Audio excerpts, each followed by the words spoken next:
Welcome back. Delighted to say we are joined by a very special guest on Sky Sports News this evening. Just 2 days after completing his 15th Tour de France, record-breaking cyclist and arguably the greatest sprinter the sport has ever seen, Mark Cavendish.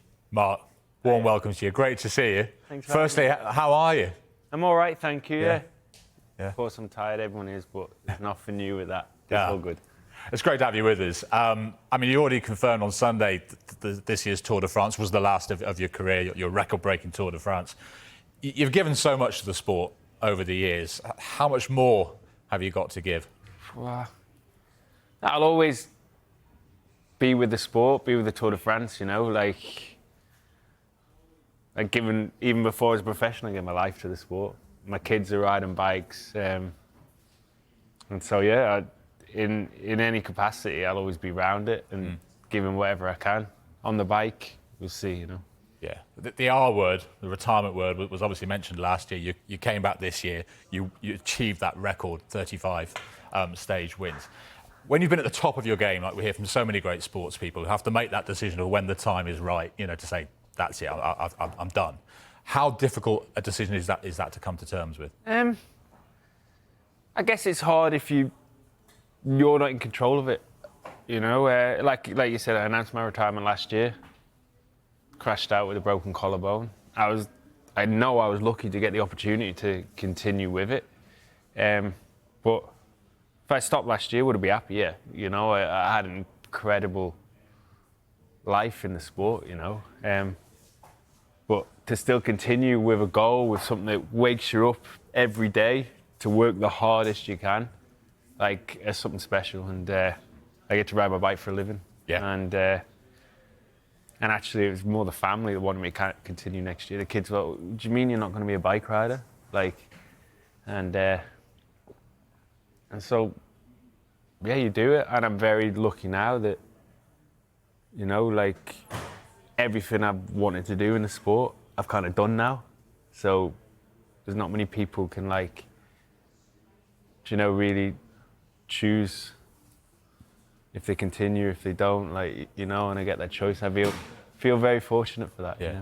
Yeah. And as you say yourself, you've achieved so much in your career. There's been so many wonderful memories, and we can see a list of some of your achievements on the screen right now.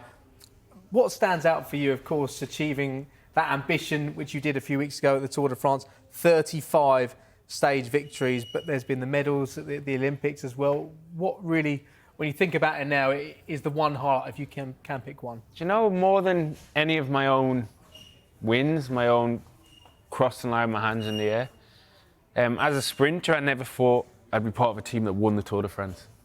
And in 2012, with Bradley Wiggins, he won the Tour de France as part of the team, and Brad's like my brother, and he led me out in the Champs-Elysees, the final stage in Paris. He's wearing the yellow jersey, first British rider to reach Paris in that. I'm in the World Champs jersey, and we win on the Champs-Elysees. And I think that moment, I think I don't exaggerate when I say that moment inspired a lot of people to buy bikes, Okay, it wasn't me winning on the Champs, it was Brad winning the Tour, but to be part of that, to be part of this one moment that people were like, wow, we've got British winning the Tour de France. And they go out, buy bikes, start cycling, racing, commute, whatever. That was something very special for me, very special. But in terms of the individual achievements now, a chance for you to speak about what you've been able to do, especially in the last 3 weeks, winning that 35th stage at the Tour de France, considering what happened last year. Can you put into words just what that means to you, especially considering the man that you surpassed? I don't know. It's just what I set out to do, really. Do you know? Like I said, I'm lucky to ride my bike for a job, and I try and work hard. I try and instill into my kids that you work hard at what you do, and what comes as a result of that is what comes as a result of that, And of course,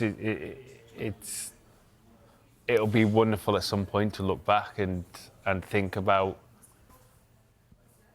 results and things. But at the minute, it's more the memories that I've made at the Tour de France. Not just the victories, but the like hard parts. Like most of it, you're suffering, you know, and you suffer through mountains to get the opportunity to sprint. And those memories and those people I've done it with are the things that mean more to me than the actual numbers, really, you know.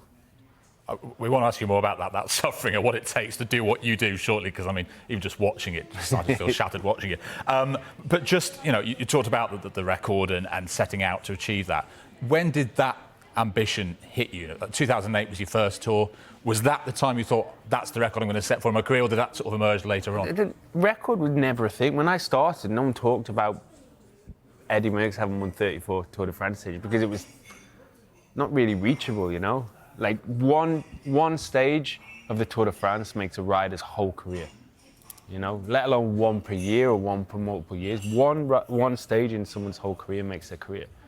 And I was fortunate to be part of some incredible teams, and we got great success early on, and it kind of picked up momentum, but not really in my control. But whether or not I had a goal of reaching a certain number, still you need something in your life to aim towards, you know, something to train for, something to target, and that can be anything.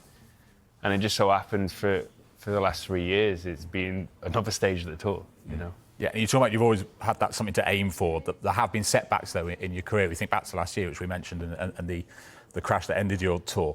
Those moments, those really tough moments, how difficult are they, and what are the things which help you through those moments? Look, at the end of the day, it's just sport. What I do, and being able to do that or not do it, it's just sport. So there's a lot of people in a lot more difficult moments than I've ever been in, you know? And obviously I get the perks that come with winning at a professional sport as well. So there's swings and roundabouts to it. But yeah, I think whatever happens, no matter how bad something gets or how good you feel something is, I think one thing is you don't give up. You know, you try. I have 5 kids and I instill into them. You don't give up. You try and you put 100% into whatever you do. And I'll support you with whatever you do, but you put 100% into it. And there's always a finish line. If you put life or anything you do into terms of a bike race, there's a finish line. And each time you push a little bit further, you're closer to it. And it will arrive at some point. And that's just how I see kind of everything I do, I guess. And as you mentioned, you've got 5 kids. Is it nice that some of them are now old enough to experience you winning and achieving things in your career? Because I guess they've been too young to see you at the Olympics, and some of the things you were able to achieve it early on in your career. Yeah, it's so nice to share it with them. Like, they were out in France with us, and they were out for my victory there. It was a couple of weeks back now. It seems ages ago. Then they were there for the final in Nice to see me finish my last Tour de France. And yeah, they all ride bikes. Like, one of them in particular is crazy about it. But they all do sport, and they all they all know and have seen and understand what hard work gets you, you know. Yeah, and they'll have seen Dad put in the hours and the hard work and the travelling and everything else. And I talked before about the suffering and what you have to go through for your sport to achieve what you've achieved. Like, Tadej Pogačar has now ruled himself out of the Olympics road races, and he just said, fatigue. I'm shattered. We saw just how emotional you were as well after the final stage. How demanding is this sport? Just how much does it take out of you physically, emotionally, mentally? Yeah, it's pretty hard. It's pretty, like, we have a season that runs from January to October, and obviously the pinnacle of that is 3 weeks around France in July at the Tour de France. And so you never really stop, but you never really know what not being tired is. So it's hard to kind of gauge it. It's not saying I'm always tired. It's just like, you always feel like you've done work, and that's the same with any endurance sport, really. But at the same time, I have the freedom to ride my bike in beautiful places and different terrain, and you're not in an arena. You see, you know, the dynamic of every environment changes wherever you go, and that's pretty special. But yeah, it can take its toll on your body, that's for sure. And in those toughest moments, what is it that keeps you going? What is it that's driven you for so long in your career to keep going out there and keep achieving things either individually or as part of a team? Yeah.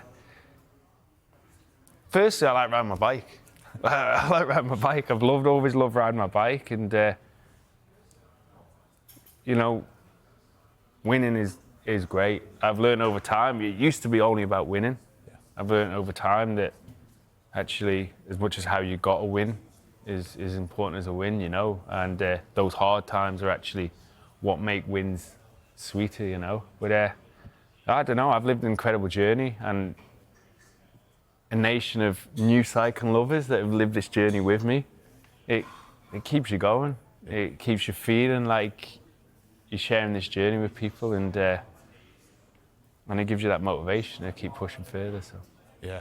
I mentioned the name of Tadej Pogačar, obviously won the Tour this year for the third time. He's now got to 17 stage wins. I'm sure you've been asked this already, but I mean, are you bothered about him maybe one day catching and overtaking you? Do you think he could do that? I think number 35 gave me inspiration, you know, and whether I didn't say 35, it was kind of put to me, or you could, but that gives you inspiration, you know, and likewise now 36 is somebody else's inspiration. Like if something is achieved and something's beaten, you know it's achievable, and the next person will come along and aim for that to achieve that, and then by being inspired to get 36, he's inspiring another generation to then get 37, or 30, you know, and so the cycle continues, and that's the beauty of sport, and that's the beauty of records and numbers are there for inspiring work and pushing boundaries of what we do. For you personally, you've had the privilege of representing Team GB at the Olympics, Paris 2024, now just 3 days away. Can you give us an indication of what it's like being inside the Olympic Village and being part of arguably the greatest sporting event there is? It's special. And especially just because any sports person will tell you that pulling on the jersey or top or uniform of your country, of the flag, the flag you represent, it's something special. It's a pinnacle of any sports person's career, you know, and it's incredible. I know being part of Team GB, you're part of one of the strongest sporting nations in the world. You know you're going in with these opportunities to add to medal hauls, you know, and you have the support. You have the support of Team GB. You have the support of the British public, and you get to go and represent everybody who's there living it with you, and that's a special feeling at any level, but particularly Olympics, world's highest level, to represent your country is something magical.